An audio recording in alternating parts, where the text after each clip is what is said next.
نحمده ونصلي على رسوله الكريم اما بعد فقد قال الله تبارك وتعالى كما ورد في سورة يوسف عليه الصلاة والسلام اعوذ بالله من الشيطان الرجيم بسم الله الرحمن الرحيم ان الحكم الا لله امر الا تعبدوا الا اياه ذلك الدين القيم وقال تبارک و تعالی کما ورد فی سورۃ الکہف لا یشرک فی حکمہ احدا وقال عز وجل کما ورد فی سورۃ صاد یا داود انا جعلناک خلیفۃ فی الارض فاحکم بین الناس بالعدل ولا تتبع الہوی فیضلک عن سبیل اللہ وقال جل وعلا كما ورد في سورة النور وعد الله الذين آمنوا منكم وعملوا الصالحات ليستخلفنهم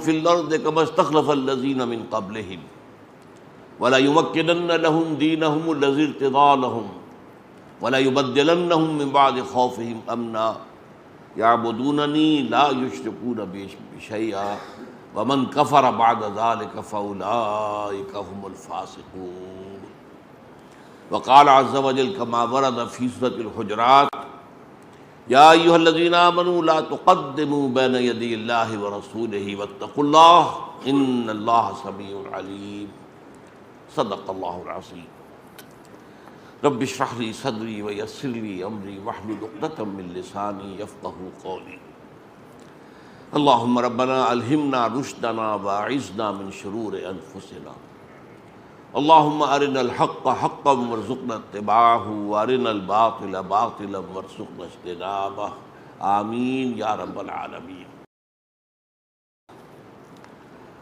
حضرت علی رضی اللہ تعالیٰ عنہ کا ایک قول ہے، حکیمانہ قول ہے، عرفت ربی بفسخ العزائم، میں نے اپنے رب کو پہچانا اپنے ارادوں کے ٹوٹنے سے۔ میرا ایک ارادہ ہے اور وہ پورا نہیں ہوتا تو معلوم ہوا کہ مختار مطلق میں نہیں ہوں، مجھ سے اوپر کوئی اور ہستی ہے جس کا اختیار ہے۔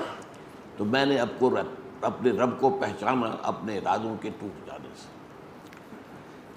آج کے بارے میں میں نے یہ طے کیا ہے کہ ایک بحث جو ہمارے ہاں شروع ہوئی، اس جگہ بھی بحث ہو چکی ہے، اس لیے کہ ایک صاحب نے جو مجھے طویل خط لکھا تھا، آپ کو یاد ہوگا میں نے بتایا کہ انہوں نے مجھ پر اعتراض کیا تھا کہ آپ جمہوریت کی تعریف بھی کرتے ہیں، نفی بھی کرتے ہیں، تو اس میں ایک تضاد ہے۔ آپ اس سیاسی عمل میں یعنی انتخابات میں حصہ نہیں لیتے لیکن کہتے ہی ہیں کہ ہوتے رہنے چاہیے، یہ بھی تضاد ہے۔ بہرحال اس کی تو جو بھی میں نے وضاحت کرنی تھی وہ میں کر چکا ہوں۔ لیکن ملا صوفی محمد صاحب جو ہیں انہوں نے جو باتیں کی ہیں، اب ایک تو ان کی شخصیت بڑی اہم ہو گئی اچانک بہت، اس لیے کہ جو انتہائی آخری درجے کا فساد پیدا ہو چکا تھا اس علاقے میں، تو ان کے سامنے آنے سے اور ان سے جو معاہدہ کیا سرحد کی صوبائی حکومت نے، اس سے یہ ہے کہ ایک دم مہامن ہو گیا۔ اس اعتبار سے یقیناً ان کی شخصیت جو ہے وہ بہت نمایاں ہو کر آ گئی۔ لیکن پھر انہوں نے جو باتیں کی ہیں وہ ایسی ہیں کہ جس کی وجہ سے بڑی چہم گوئیاں عوام کے اندر ہیں اور بہت کنفیوژن پیدا ہو گیا ہے لوگوں کے اندر، اور یہ کہ کیا بات حقیقت ہے کیا غلط ہے۔ انہوں نے جمہوریت کو کفر قرار دیا ہے، اور یہ کہ سپریم کورٹ بھی ہے، فلاں ہائی کورٹ بھی، یہ سب کفر کے ادارے ہیں، اور الیکشن میں حصہ لینا جو ہے کفر کے ساتھ تعاون ہے۔ اور میں تو فلاں مذہبی لیڈروں کا نام لے کر کہا کہ میں تو ان کے پیچھے نماز بھی نہیں پڑھتا، اس لیے کہ وہ ایک کفریہ پروسیس کے اندر جو ہے وہ شریک ہے۔ تو میں یہ سمجھتا ہوں کہ اس وقت ضرورت ہے اس بات کی کہ اس کو اچھا ذرا تفصیل کے ساتھ سمجھ لیا جائے کہ جمہوریت، اب کچھ لوگ کہتے ہیں جمہوریت عین اسلام ہے، بالکل اسلام ہے، اسلام کے مطابق ہے، اور ایک راہ یہ آ رہی ہے کہ جمہوریت عین کفر ہے۔ تو اس میں حقیقت کیا ہے اس کو سمجھ لینا چاہیے۔ پہلی بات تو جاننے کی یہ ہے کہ انسانی حاکمیت کی نفی مطلق کرتا ہے قرآن۔ انسانی حاکمیت، ساورنٹی، نفی مطلق، اور اس کے بجائے انسانی خلافت کا تصور پیش کرتا ہے۔ یہ بات اپنی جگہ پر قرآن مجید سے بالکل واضح ہے۔ حضرت آدم کی تخلیق ہوئی، انی جاعل فی الارض خلیفہ، میں زمین میں ایک خلیفہ بنانے والا ہوں۔ تو خلافت تو گویا کہ وہ تو جو تخلیق کا مقصد ہے حضرت آدم کی، جن کی ہم نسل ہیں، انہیں کی، وہ ہمارے بابا آدم جو ہیں وہی ہیں، تو وہ ان کو زمین کی خلافت ہی کے لیے پیدا کیا گیا تھا۔ لیکن حاکمیت جو ہے وہ سوائے اللہ کے اور کسی کے لیے نہیں۔ ما سوا کی حاکمیت وہ کسے باشد، کوئی بھی ہو، وہ کفر ہے، وہ شرک ہے، اس میں کوئی شک نہیں۔ بلکہ اس دور کے جو سب سے بڑے شرک ہیں، جنہیں عام طور پر جو بہت ہمارے ہاں موحد ہیں جو سمجھتے ہیں کہ وہ توحید پر ان کا بڑا مستقل جو ہے اور بہت عمدہ جو ہے وہ موقف ہے، وہ بھی اس آج کے دور کے اس شرک کو نہیں سمجھ رہے۔ عقیدے کا شرک انہیں معلوم ہے، قبر کو سجدہ کیا تو شرک ہو گیا، اللہ کے سوا کسی اور سے مدد مانگی، یا علی مدد، یا غوث و اعظم، یہ شرک ہو گیا۔ لیکن یہ اس دور کے اصل شرک جو ہیں، وہ میری کتاب جو ہے حقیقت و اقسام شرک، اس کا مطالعہ اگر آپ کریں گے تو آپ کو معلوم ہوگا کہ اس دور کے بڑے نئے شرک ہیں، اور یہ کہ ہر دور میں اس دور کے شرک کو اگر نہ پہچانا جائے تو ایک آدمی بزوم خیش اپنے خیال میں بہت بڑا موحد ہوگا، لیکن بالفعل وہ اپنے دور کے شرک میں مبتلا ہوگا۔ تو آج کے دور کا سب سے بڑا شرک عوامی حاکمیت، انسانی حاکمیت، جبکہ حاکمیت اسلام کے نزدیک صرف اللہ کی۔ ان الحکم الا للہ، سورہ یوسف کے اندر بڑے کھلے الفاظ میں، نہیں ہے کوئی حکم مگر اللہ کے لیے، حاکمیت اللہ کی ہے، حکم دینے کا اختیار مطلق اللہ کے لیے۔ اب ہمیں سمجھ لینا چاہیے کہ حاکمیت اور خلافت میں فرق کیا ہے۔ دیکھیے، حاکمیت سے مراد یہ ہے کہ قانون سازی کا مطلق اختیار موجود ہو، جو چاہیں قانون بنائیں، اور نمبر دو، ہر معاملے میں آخری فیصلہ اسی کے ہاتھ میں ہو، اس کی حاکمیت ہے۔ خلافت کیا ہے؟ کسی اور کی حاکمیت کے تحت ایک محدود حد تک نیابت، اس کے نائب کی حیثیت سے عمل کرنے کا اختیار، یہ خلافت ہے۔ اب ان دونوں کو سمجھ لیجئے۔ میں پہلے ذکر کرتا ہوں بادشاہت کا۔ یہ اصل میں معاملہ جو ہے، یہ سوشل ایوولوشن کے مختلف مدارج ہیں۔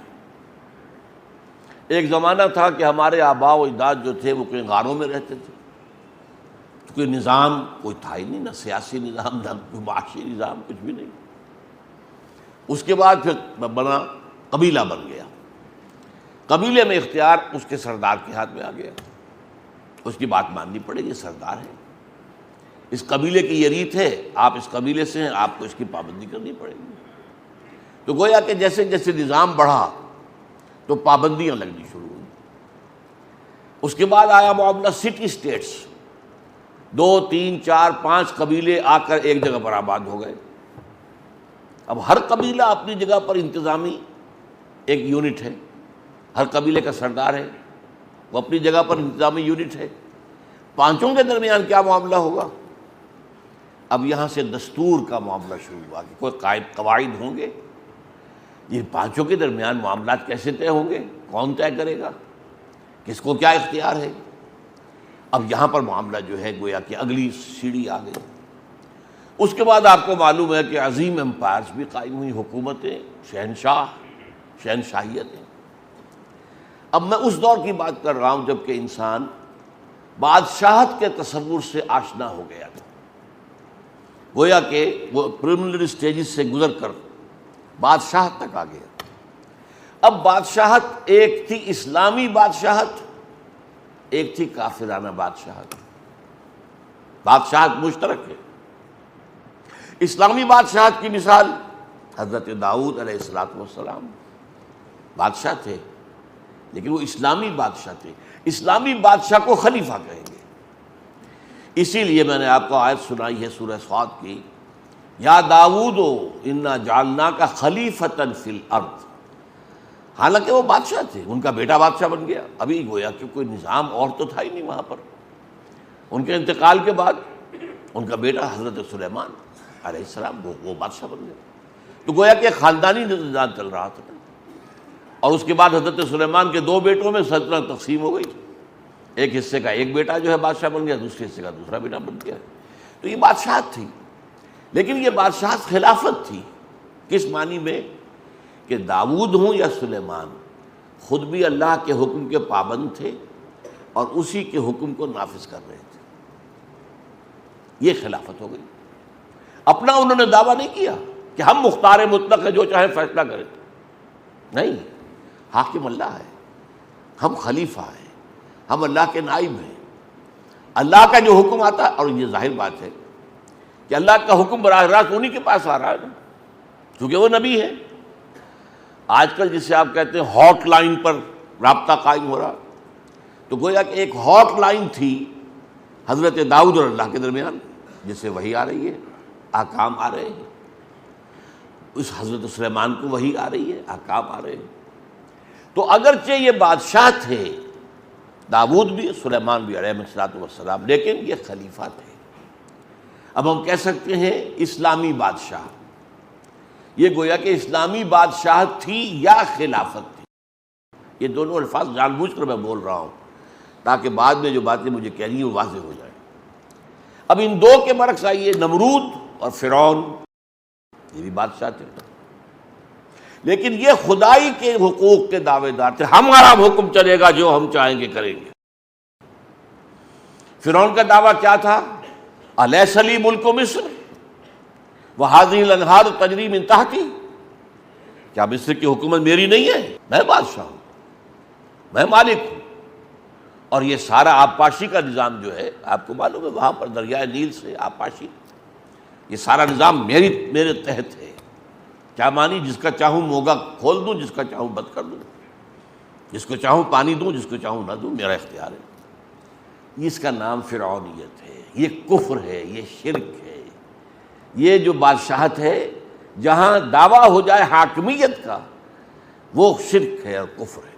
اسی طرح نمرود تھا، نمرود نے بھی تو کہا تھا نا کہ میں بھی، ابراہیم سے ان کا مجادلہ ہوا علیہ السلام، حضرت ابراہیم نے کہا میرا رب وہ ہے الذی یحیی و یمیت، جو جس کو چاہتا ہے زندہ رکھتا ہے، جس کو چاہتا ہے مار دیتا ہے۔ میں انا احیی و امیت، ہاں میں بھی، میرے پاس بھی اختیار موجود ہے۔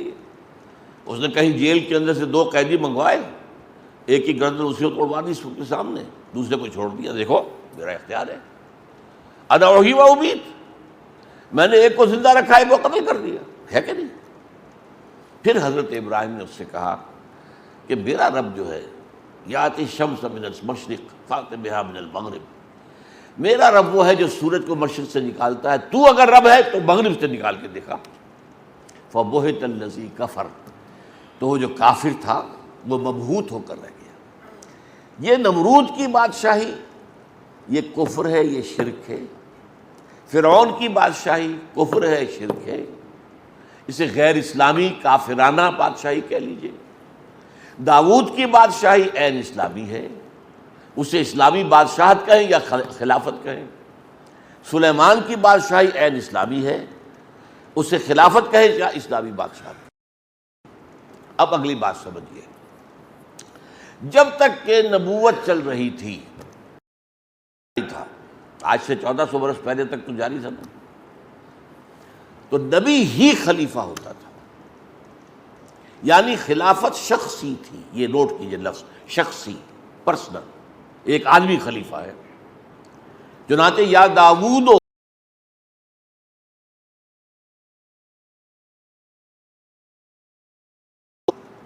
اجتماعی خلافت نہیں تھی، یہ خلافت کیا تھی؟ شخصی۔ ہر نبی خلیفہ ہے، اور اس کی وجہ صاف ہے، وہی اس کے پاس آتی ہے، جو اصل حاکم ہے، جو اصل حکمران ہے، جس کے لیے حاکمیت ہے، ان الحکم الا للہ الملک القدوس، وہ جو ہے، ظاہر بات ہے کہ اس کا رابطہ تو ان سے ہے نا،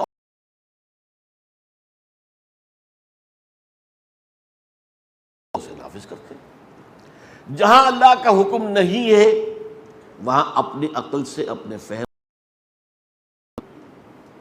یہ خلافت کا ایسنس جو ہے سمجھ لیجیے۔ اس کو ایک بہت عمدہ مثال سے جو ہمارے لیے بہت آسان ہو جائے گی، آج سے چلیے 65-70 سال پہلے کیا صورت تھی ہندوستان میں؟ ہمارا حاکم کون ہوتا تھا؟ وہ بادشاہ ہے جو انگلستان میں بیٹھا، یا ملکہ ہے جو انگلستان میں بیٹھی، سوورنٹی تو اس کی تھی۔ یہاں وائس رائے ہوتا تھا دلی میں۔ وائس رائے کا کیا ریلیشن شپ ہے اس حکومت کے ساتھ؟ جو حکم آ جائے گا، ہز میجسٹیز گورنمنٹ، اگر بادشاہ ہے تو ہز میجسٹیز گورنمنٹ کہیں گے، اگر کوئین ہے تو ہر میجسٹیز گورنمنٹ کہیں گے۔ جو حکم وہاں سے آئے گا تو وہ جو وائس رائے ہے لازماً اس کی تنفیذ کرے گا، اسے اختیار نہیں ہے اس میں رد و بدل کرنے کا۔ لیکن جہاں کوئی حکم نہیں آیا ہے وہاں وائس رائے کا کام ہے اپنی سمجھ سے کام لے، اپنے ذہن سے کام لے، دیکھیں موجودہ جو حالات ہیں، جو گیون سرکمسٹانسز ہیں، اس میں ہماری جو مملکت ہے، امپائر جو ہے، اس کے انٹرسٹ میں، اس کے مفاد میں کیا فیصلہ کرنا چاہیے۔ لیکن فیصلہ کون کرے گا؟ وائس رائے کرے گا، اس لیے کہ حکومت وہاں سے اصل حاکم کی طرف سے کوئی فرمان نہیں آیا۔ بس یہ ہے وائس ریجنسی کہہ لیجیے اس کو، یہی خلافت ہے۔ جو حکم اللہ کی طرف سے آ گیا وہ نافذ کرنا ہے، اس میں نبی کو اختیار نہیں ہے کوئی تبدیل کر دینے کا۔ البتہ جہاں کوئی حکم نہیں ہے وہ نبی جو ہے اپنی فہم، اپنی سوچ، اپنی صلاحیت، اپنی ذہانت، اس سے کام لے کر جو فیصلہ چاہے گا کرے گا۔ اچھا، یہ کب تک سلسلہ چلا ہے؟ جب تک نبوت جاری تھی۔ اس سلسلے کی آخری کڑی کون تھے؟ محمد رسول اللہ صلی اللہ علیہ وسلم۔ اب ہم یہ کہتے نہیں ہیں حضور کو کہ حضور خلیفہ تھے، حضور کی شان جو ہے بہت بلند ہے، لفظ خلافت سے اونچی ہے، اس لیے جو اصل اونچی شان ہے خاتم المرسلین ہیں، خاتم النبیین ہیں، سید الانبیاء ہیں، محبوب رب العالمین ہیں، تو آپ جب بھی نام لیں گے آپ کو تو ہم اس حوالے سے لیں گے۔ لیکن آپ یہ سوچئے کہ مدینے میں جو چھوٹی سی ریاست قائم ہوئی اس کا حاکم کون تھا؟ حضور تھے، حضور خلیفہ تھے نا۔ جو بھی آ رہا ہے حکم حضور کو آ رہا ہے، حضور اس کی تنفیذ کر رہے ہیں۔ جہاں نہیں ہے آپ اپنی اجتہاد سے، اپنی سوچ سے، اپنے غور و فکر سے نتیجہ نکالتے ہیں۔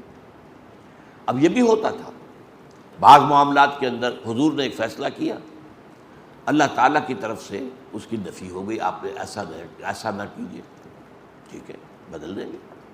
آپ نے قسم کھا لی تھی آج کے بعد میں یہ شہد دوبارہ نہیں کھاؤں گا، وہ آپ کو یاد ہے سورہ تحریم کی پہلی آیت، یا ایھا النبی لم تحرم ما احل اللہ لک تبتغی مرضات ازواجک، روک دیا گیا۔ یہ بھی ہو سکتا ہے کہ حضور کا ایک اجتہاد ہو اور اللہ نے اس کے اوپر جب کوئی نفی نہیں کی تو وہ گویا کہ شریعت کا حصہ بن گیا۔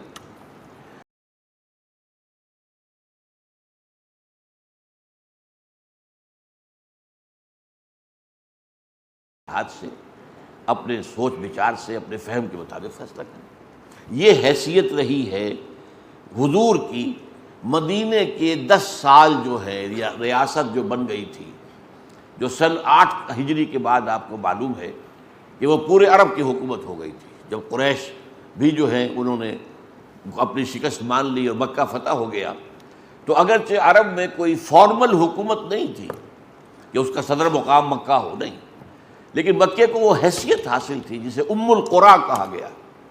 مرکزی بستی وہی تھی، مذہبی مرکز وہی تھا، سب بت وہاں رکھے ہوئے تھے تمام قبیلوں کے، اور اس کے کسٹوڈین قریش تھے۔ تو گویا کہ قریش ہی ایک طرح سے معنوی طور پر پورے عرب پر حاکم تھے۔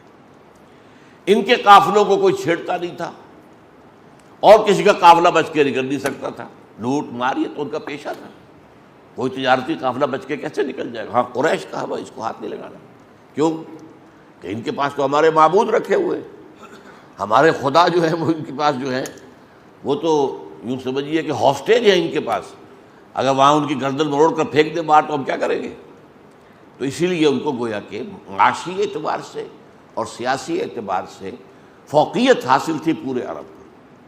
اس لیے جب مکہ فتح ہو گیا تو اب سمجھا گیا پورا عرب جو ہے تابع ہو گیا، اب اسلامی ریاست قائم ہو گئی عرب کے اندر، اور اس میں خلیفہ کون تھے؟ محمد الرسول اللہ صلی اللہ علیہ وسلم۔ اب دیکھیے اب حضور کے بعد کیا ہوگا؟ نبوت تو ختم ہو رہی ہے، حضور کے بعد کوئی نبی تو نہیں آنا، آپ خاتم النبیین ہیں، حضور کے بعد خلافت کیسے ہوگی؟ یہ مسئلہ ہے جو سورہ نور کی ایک طویل آیت میں حل کیا گیا۔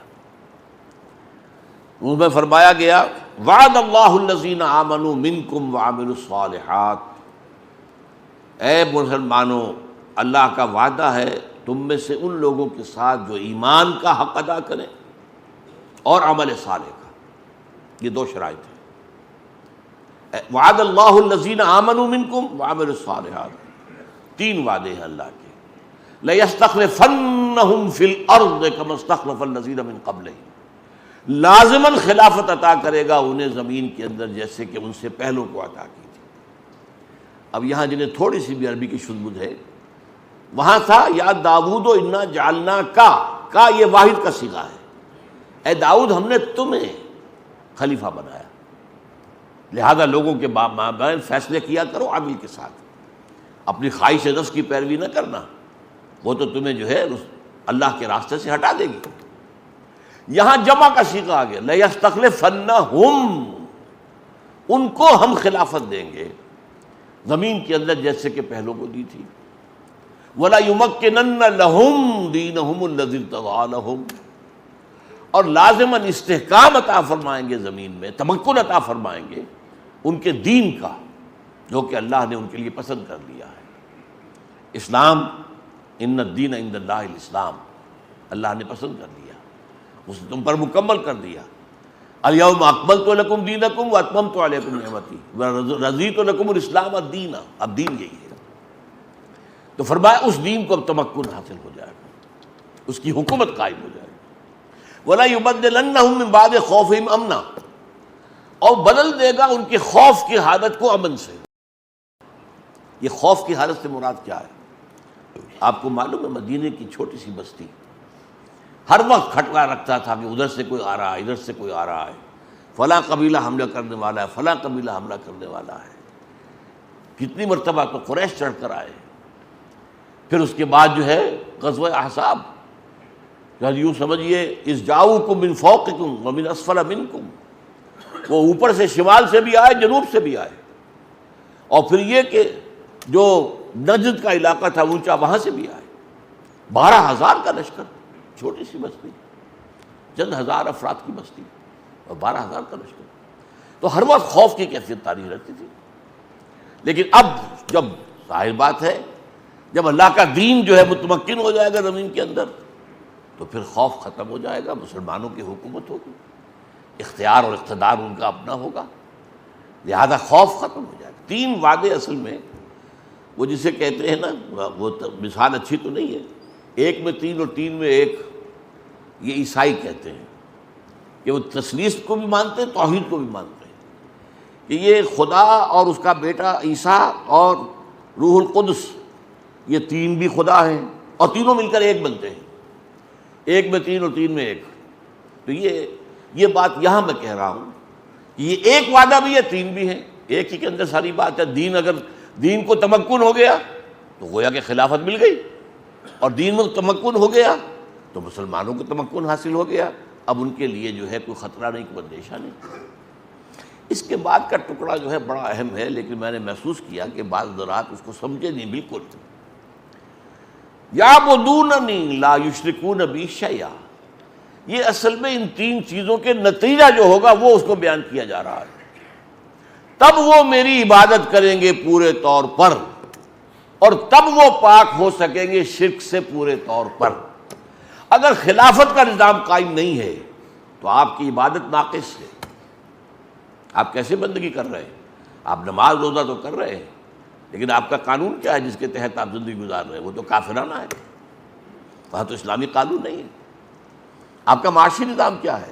تو کافرانہ ہے، سود پر مبنی ہے، بینکنگ کی بنیاد پر ہے۔ لہذا جب تک دین قائم نہیں ہوتا عبادت ناقص ہے، عبادت جزوی ہے۔ اسی کو تو میں بارہا بیان کرتا ہوں کہ اس کا کفارہ کیسے دیں؟ ہم یہاں زندگی گزار رہے ہیں تو گناہ کر رہے ہیں، لیکن کیا کریں، کہاں جائیں؟ کہیں نہیں جا سکتے۔ کہیں دنیا میں اسلامی حکومت ہو تو ہمارا وہاں جا کر ہجرت کر کے وہاں جانا فرض ہو جائے گا، ہے ہی نہیں، کہیں بھی نہیں ہے۔ اس حوالے سے مجبور ہے، تو مجبور ہو تب بھی جو گناہ تمہارے اندر جا رہا ہے، سود کا گناہ تمہارے اندر جا رہا ہے، جیسے دھواں جاتا ہے اندر، جیسے غبار جاتا ہے اندر، اس کا کفارہ کیا ہے؟ کفارہ یہ ہے کہ اس نظام کے خلاف جد و جہد کرو اور نظام اسلام کو قائم کرنے کی کوشش کرو۔ اگر یہ کر رہے ہو تو اس گناہ کا کفارہ ہو جائے گا، اس گناہ کی تلافی ہو جائے گی۔ اور اگر اس نظام کو تسلیم کیا ہوا دل سے تو پھر تو تم اللہ کے باغی ہو، باغیوں سمیت ہو۔ پھر اگر بش کہہ سکتا ہے، ایک عام سا آدمی، کون کیا ہے اس کی حیثیت، وہ صدر امریکہ تھا تو کچھ تھا بھی، حالانکہ ان کے ہاتھ میں کیا ہے، سارا یہودیوں کے اعلی کار ہے، اور اب کیا حیثیت ہے اس کی؟ یو آر ود اس اور اگینسٹ اس، تم یا ہمارے ساتھی ہو تو ہمیں ساری یہ چیزیں دو، نہیں تو پھر ہم تمہارے دشمن ہیں، تم ہمارے دشمن ہو۔ اللہ بھی یہ کہتا ہے تم یا میرے ہو تو حزب اللہ میں ہو، حزب اللہ میں نہیں ہو تو پھر حزب الشیطان ہے۔ اللہ اللہ خیر صلی۔ اس حوالے سے تو تین باتیں جب ہو جائیں گی تب گویا کہ عبادت مکمل ہو۔ یعبدوننی لا یشرکون بی شیئا، جب تک وہ نظام قائم نہیں ہوتا شرک ہے، نظام نہیں ہے تو آپ کا دستور اگر کافرانہ ہے تو شرک ہے۔ اگر کوئی بادشاہ بن کر بیٹھا ہوا ہے مطلق کہ جو چاہوں قانون بنا دوں، شرک ہو گیا۔ تو گویا کہ توحید بھی مکمل ہوگی کب؟ جب کہ حکومت اللہ کی ہو جائے۔ الحکم للہ ان الحکم الا للہ۔ اگر یہ بات کب ہوگی؟ جب ہم تمہیں خلافت دے دیں گے، تمہارے دین کو زمین میں تمکن دے دیں گے، اور تمہارے اوپر جو خوف کی فضا تاری اسے ختم کر دیں گے۔ یعبدوننی، پھر تم ہماری عبادت کرو گے جیسے کہ عبادت کرنے کا حق ہے، پھر تم شرک سے بچو گے جیسے کہ شرک سے بچنے کا حق ہے۔ یعبدوننی لا یشرکون بی شیئا ومن کفر بعد ذلک فاولئک هم الفاسقون۔ اب یہ جملہ بھی کیوں کہا گیا؟ جو اس کے بعد بھی کفر کرے جبکہ اسلام کا غلبہ ہو چکا ہے، پھر بھی وہ کفر پر اڑا ہوا ہے، تو وہ تو نہایت ناہنجار آدمی ہے، اس کے جو سیدھی جہنم ہے۔ اس لیے کہ چلیے باطل کے غلبے کے اندر آپ اگر کہیں میں مجبور ہوں کیا کروں، آپ کو معلوم ہے جب ہجرت فرض ہو گئی تھی تب بھی کچھ لوگوں نے ہجرت نہیں کی مکے سے، اور ان میں کچھ کے لیے تو صاف کہہ دیا گیا کہ یہ منافق ہیں، ان سے تمہارا کوئی رابطہ نہیں ہوگا۔ ما لکم من ولایۃ من شیء حتی یہاجروا، جب تک ہجرت نہ کرے۔ لیکن یہ کہ بوڑھے، ضعیف، بیمار، جو راستہ نہیں جانتے، عورتیں، سفر کی کوئی ذریعہ نہیں، ان کو معاف کر دیا گیا، ان کا معاملہ اور ہے۔ تو اس لیے اگر تو کوئی شخص جو ہے مجبوری کی حالت کے اندر، چونکہ غلبہ اس کا ہے، اور اس کے اندر آپ سوچئے ایک شخص سارا دن محنت شاقہ کر کے، محنت شاقہ 12 گھنٹے، آج کل سرکاری ملازم بھی جو ہیں ان میں سے آپ دیکھیں گے کہ 8 گھنٹے اگر سرکار کے ملازمت کرتے تو کہیں شام کو کوئی اور جاب کرتے ہیں، تب کہیں جا کر بچوں کے لیے 2 وقت کی روٹی کا انتظام ہوتا ہے، اور جو عام مزدور ہے ان کا جو حال ہے، اب ان کے لیے تو ظاہر بات ہے کوئی اور جد و جہد کرنا ممکن نہیں ہے۔ ایسے لوگوں کا معاملہ تو اللہ تعالیٰ جو ہے وہ معاف کر دے گا، لیکن یہ کہ جن لوگوں کے لیے ممکن ہے اور نہ کرے، فَأُولَٰئِکَ هُمُ الْفَاسِقُونَ۔ جب دین کا غلبہ بھی ہو گیا اب بھی وہ دین کے اوپر آنے کو تیار نہیں۔ اب وہ امتحان تو نہیں رہا جو پہلے تھا۔ پہلے تو جب غلبہ جو تھا کفر اور شرک کا تھا تو ایمان لانے کا مطلب کیا تھا؟ کانٹوں بھرا بستر، آپ کو تکلیفیں ہر طرف سے آئیں گی، آزمائشیں آئیں گی، ستایا جائے گا، مارا جائے گا، لیکن اب تو بات ختم ہو گئی۔ بہرحال یہ تو اس آیت کو میں نے آج چاہا کہ ذرا اس کے جو آخری حصہ ہے اس کو سمجھنے میں بڑی کمی ہوتی ہے لوگوں کی، اس کا مراد کیا ہے وہ میں نے آپ کے سامنے بیان کر دی۔ اب کیا ہوا کہ اب خلافت جو ہے وہ اجتماعی ہو گئی۔ لَيَسْتَخْلِفَنَّهُمْ فِي الْأَرْضِ۔ اب اسی کو دیکھیے، یہ جو سفر دین نے طے کیا، دین میں پہلے شخصی خلافت تھی، اس کے بعد اجتماعی خلافت مسلمانوں کی، اہل ایمان کی۔ شرط کن کی ہے؟ الذین آمنوا منکم وعملوا الصالحات، یہ دو شرطیں۔ یہی سفر طے کرنا پڑا ہے بالآخر ملوکیت کو بھی، بادشاہت کو بھی۔ پہلے بادشاہ تھا حاکم مطلق، اس کے بعد کیا ہوا؟ وہ کام جو اسلام نے 1400 برس قبل کیا تھا، وہ کام آج سے 300 برس پہلے یورپ سے شروع ہوا، بادشاہت کا خاتمہ، جمہوریت کا آغاز۔ لیکن یہ جمہوریت کیا ہے؟ یہ کافرانہ اور مشرکانہ جمہوریت ہے۔ جیسے میں نے کہا تھا اسلامی بادشاہت اور کافرانہ بادشاہت، اسلامی بادشاہت داؤد اور سلیمان، اور کافرانہ بادشاہت نمرود اور فرعون۔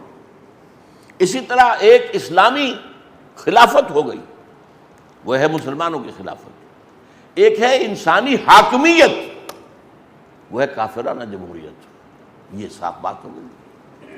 یوں سمجھیں، میں اسے اس طرح عام لوگوں کو سمجھایا کرتا ہوں کہ فرعون فرض کیجئے اس کے سر پر ٹنوں گندگی رکھی ہوئی ہے، گندگی جو ہے ٹنوں کے حساب سے اس کے سر پر ہے۔ اب کیا کیا؟ اس کو ایک ایک تولہ سب میں بانٹ دو، سب کو حاکم بنا دو۔ اب گویا کہ وہ حاکمیت انسانی جو فرعون کے سر پر رکھی ہوئی تھی ٹنوں نجاست کی شکل میں، وہ تولہ تولہ ماشا ماشا سب کو بانٹ دی۔ تم بھی حاکم، وہ بھی حاکم، یہ بھی حاکم، وہ بھی حاکم، سب حاکم۔ تو گویا کہ نجاست تو نجاست ہی رہے گی۔ وہ ایک ٹن ہے تب بھی نجاست ہے، تولہ بھر ہے تب بھی نجاست ہے، نجاست تو ہے۔ تو یہ جو عوامی حاکمیت کا تصور دنیا میں آیا کیوں ہے؟ شورا، اس میں اس کا ایک مشیر یہ کہتا ہے کہ آپ تو دنیا میں جمہوریت کا نظام آ گیا، ہماری ابلیسیت جو ہے وہ تو ختم ہو جائے گی۔ تو اس کا ایک اور دوسرا مشیر کہتا ہے خامخواہ تم پریشان ہو رہے ہو، ہم نے خود شاہی کو پہنایا ہے جمہوری لباس۔ یہ تو لباس بدلا ہے ہم نے، صرف وہی شاہی ہے، وہی انسانی حاکمیت ہے جو پہلے ایک شخص کی تھی اب عوام کی ہو گئی۔ فرق کیا پڑا؟ شیطنت تو شیطنت ہے، کفر تو کفر ہے، شرک تو شرک ہے۔ لیکن دوسرا مصرع اس شعر کا بہت اہم ہے، ہم نے خود شاہی کو پہنایا ہے جمہوری لباس، جب ذرا آدم ہوا ہے خود شناس و خود نگر۔ اب آدم میں خود شناسی پیدا ہو گئی، ہم بھی تو ہے نا، یہ جو بادشاہ جو ہے یہ کوئی آسمان سے اترا ہے؟ کیا اس کے جو ہے ہزاروں ہاتھ ہیں، ہزاروں پاؤں ہیں؟ کیا ہے اس کا؟ ہمارے جیسے دو ہاتھ دو پاؤں والا، خود شناس، خود نگر، اپنی خود نگرانی کرنے والا آدم ہو گیا۔ سوچنے کی بات ہے، آدم کو کس نے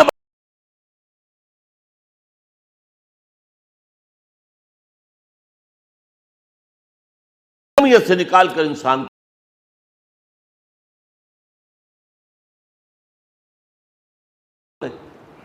حضرت سعد بن ابی وقاص رضی اللہ تعالی حضور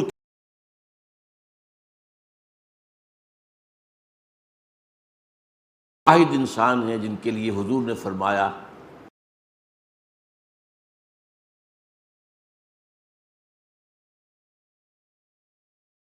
حضور کو گھیر لیا تھا چاروں طرف سے، جو ہے تیروں کی، تو انہوں نے ڈھال بنا رکھا تھا اپنے آپ کو، اپنے جسم پر تیر لے رہے تھے، حضور کو بچا رہے تھے اور تیر چلا رہے تھے انہیں دور کرنے کے لیے۔ تو حضور نے فرمایا اے سعد تیر چلاؤ، تم پر میرے ماں باپ قربان۔ اب یہ اونچا مقام عشرہ مبشرہ میں سے بھی۔ پھر یہ کہ یہ فاتح ایران ہیں، خود فاتح ایران ہیں۔ اب انہوں نے صرف ایک کام کیا، گورنر ہیں ایران کے، فاتح ایران ہے، گورنر ہیں، اپنے گھر کے باہر ایک ڈیوڑی بنا دی اور ایک وہاں پر پہرے دار کھڑا کر دی، دربان کھڑا کر دی۔ حضرت عمر کا دور حکومت ہے، دور خلافت کہنا چاہیے۔ پرچہ نویس نے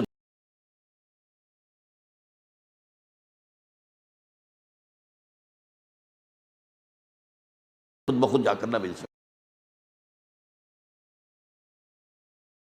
ہے، کوئی بھی شخص ہر وقت تو اس کا معاملہ نہیں ہو سکتا کہ کھلا رہے راستہ، جو شخص جب چاہے آ جائے۔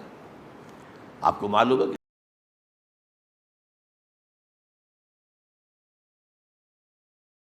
ملاقات کرے، اگر نہیں ہے تو آپ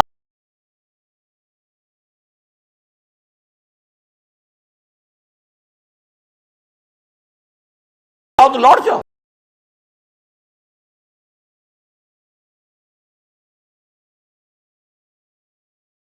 آپ کا یہ نہیں ہے حق کہ آپ لازمن جو ہے کہ میں آیا ہوں تو ملاقات میرے ساتھ کرے۔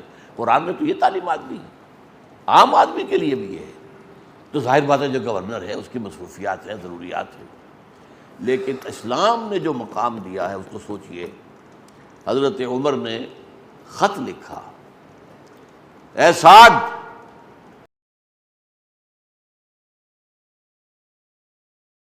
تم نے انہیں اپنا غلام کب سے بنا لیا ہے؟ اور جو پرچہ دیا جو اپنا آپ کا جس کے جو ایلچی جا رہا تھا اس سے کہا پہلے جا کر ڈیوڑی کو آگ لگا دینا، پھر یہ خط دینا سعد کو۔ اتنا فرق بھی گوارا نہیں ہے کہ لوگ آپ سے مل نہ سکیں یا ملنے کے لیے وقت پہلے طے کریں۔ سید القوم خادمہم، یہ حضور کا فرمان میں کہا کرتا ہوں کہ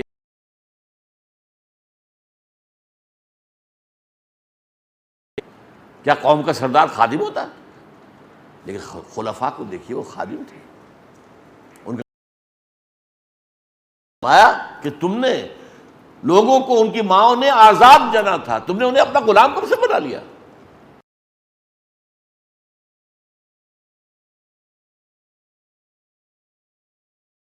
چرچا ہو گیا تو اب شیطان کو بھی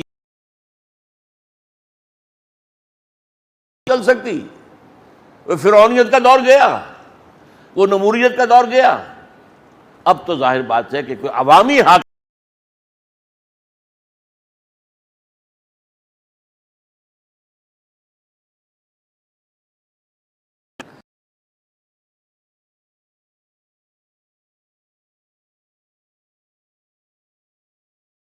ہو گیا ہے اب، اور یہ بلوغ کس کا عطا کردہ ہے؟ محمد الرسول اللہ صلی اللہ علیہ وسلم۔ اسی کو اقبال نے دو اشعار فارسی کے جو کہے ہیں وہ بہت چوٹی کے ہیں۔ ہر کجا بینی جہان رنگ و بو، زاں کہ از خاکش بروید آرزو، یا ضمور مصطفیٰ ورا بہاشت، یا ہنوز اندر تلاش مصطفیٰ صلی اللہ علیہ وسلم۔ تم جہاں کہیں بھی کوئی نور دیکھو گے، روشنی دیکھو گے، اچھائی دیکھو گے، جان لو یا تو یہ محمد کی عطا کردہ ہے صلی اللہ علیہ وسلم۔ یہ ساری ہائر ویلیوز، فریڈم، مساوات، حضرت عمر سفر کر رہے ہیں 700 میل، 1000 میل کے آس پاس، مدینے سے لے کر بیت المقدس تک، اور ایک اونٹ نہیں، کوئی خدم و حشم نہیں، کوئی اسکورٹ نہیں، کوئی جو ہے وہ محافظین کا دستہ نہیں، کوئی گارڈز نہیں، ایک غلام، ایک خلیفہ۔ اچھا، ساتھ ہی راستے بھر کر جو ہے وہ رکھا ہوا راشن، لہذا 2 آدمی نہیں بیٹھ سکتے۔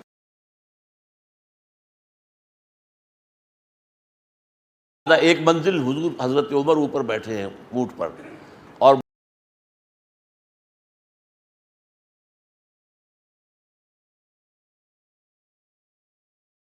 اور خلیفہ وقت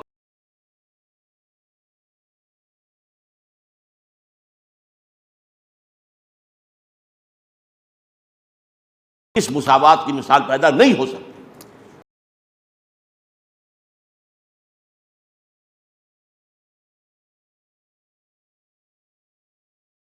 اخوت اور انسانی مساوات، یہ تو چیزیں دی ہیں محمد رسول اللہ نے۔ جب یہ چیزیں آ گئیں تو اب شیطان کو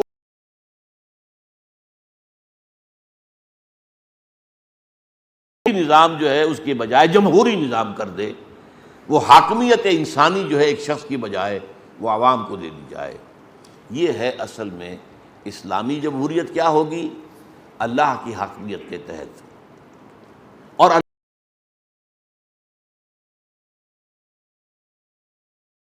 حجرات کی پہلی آیت، یا ایھا الذین آمنوا لا تقدموا بین یدی اللہ ورسولہ واتقوا اللہ ان اللہ سمیع علیم۔ اہل ایمان، اللہ اور اس کے رسول سے آگے مت بڑھنا، اللہ کا تقوی اختیار کرو۔ ایک دائرہ کھینچ، اور اس دائرے کے اندر تمہیں آزادی ہے، یہ دائرہ کیا ہے؟ اللہ کے احکام، رسول کے احکام. اس دائرے کے اندر اندر تم آزاد ہو. اس دائرے کے اندر اندر جمہوریت لے آئیے، کوئی اعتراض نہیں. اس دائرے کے اندر جو کچھ ہے مباح ہے. دو مباحات میں فیصلہ کرنے کے لیے اگر ہم ووٹنگ کی گنتی کر لیں تو کوئی حرج نہیں ہے. کچھ سمجھتے اکثریت کا فیصلہ ہے تو قرآن مجید میں کفر لکھا ہوا ہے. ان تطع اکثر من فی الارض،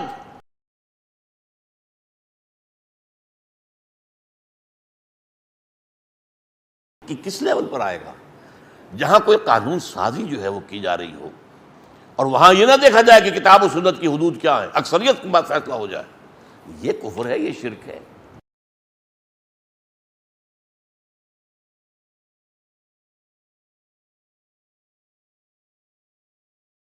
فیصلہ کرنا وہ آپ گنتی کر لیجیے.